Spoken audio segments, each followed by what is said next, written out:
छठी मैया हमारो पर दियो ने ध्यान करब तोरा पावन है।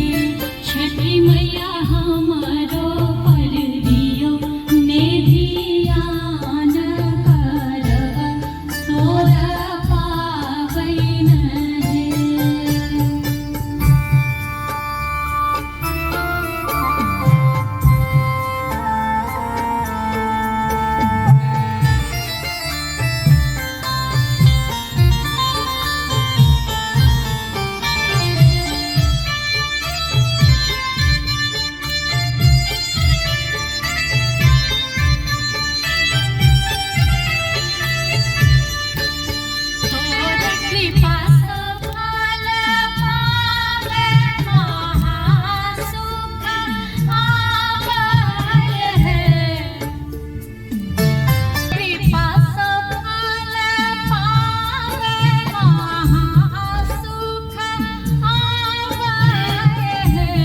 छठी मैया धन तोरा महिमा अपार परम पर पावै है।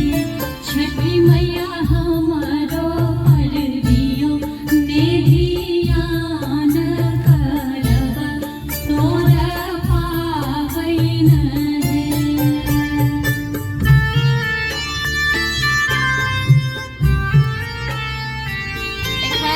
गाम जा रहल छी नैहर छठ में।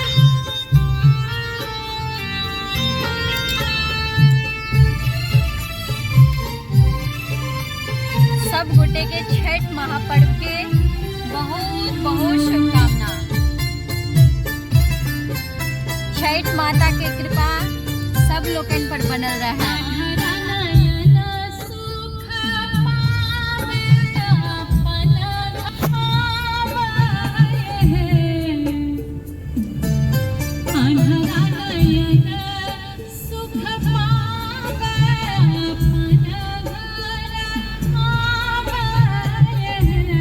छठी मैया कोरिया पवैत सुंदर गाना भय नाचै है।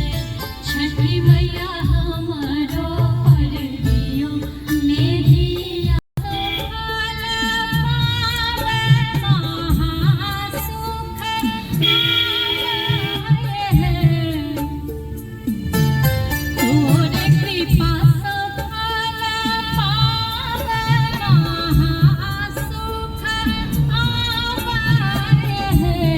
छठी मैया धन तोरा महिमा अपार परम पर पावै है। छठी मैया हमारो पर दियो ने ध्यान करब तोरा पावन है।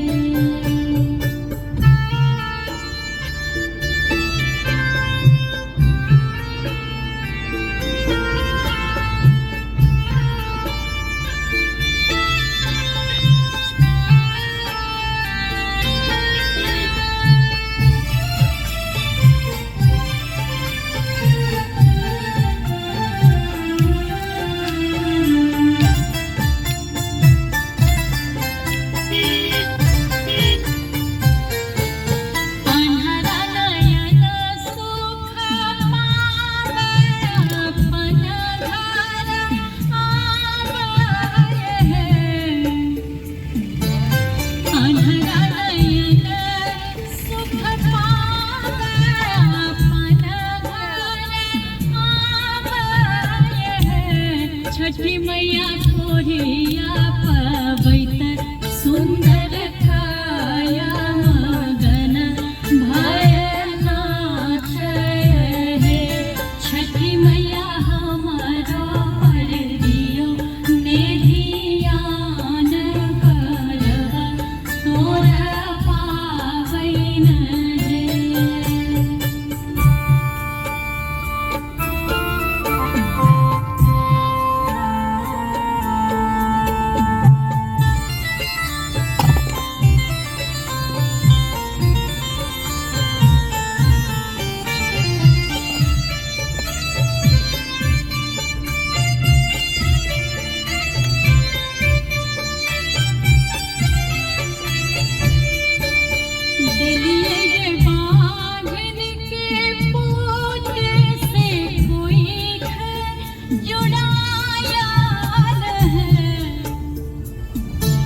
दिलिये रे बांझिन के पूत से कोई जुड़ाया है।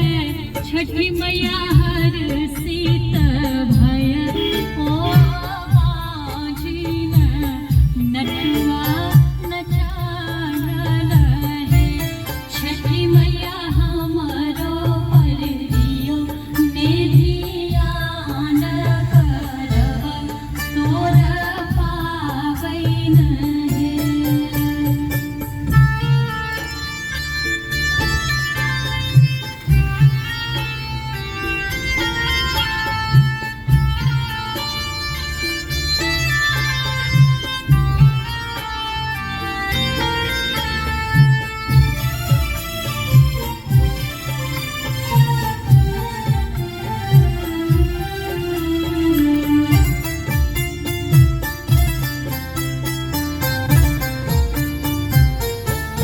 निर्धन कैल निहाल भवन सजाया।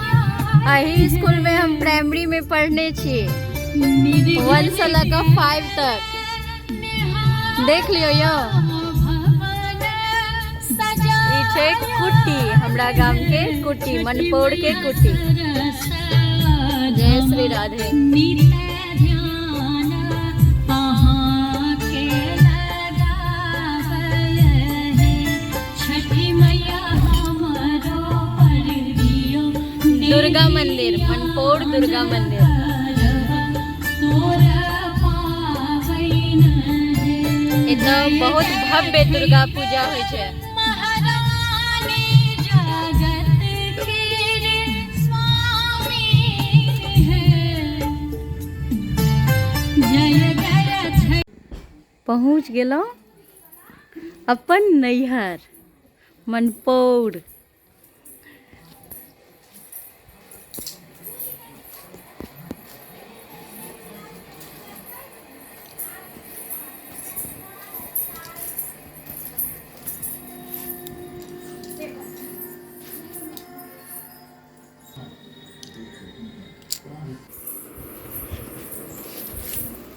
गोर लगै छी। माँ के छठि छै।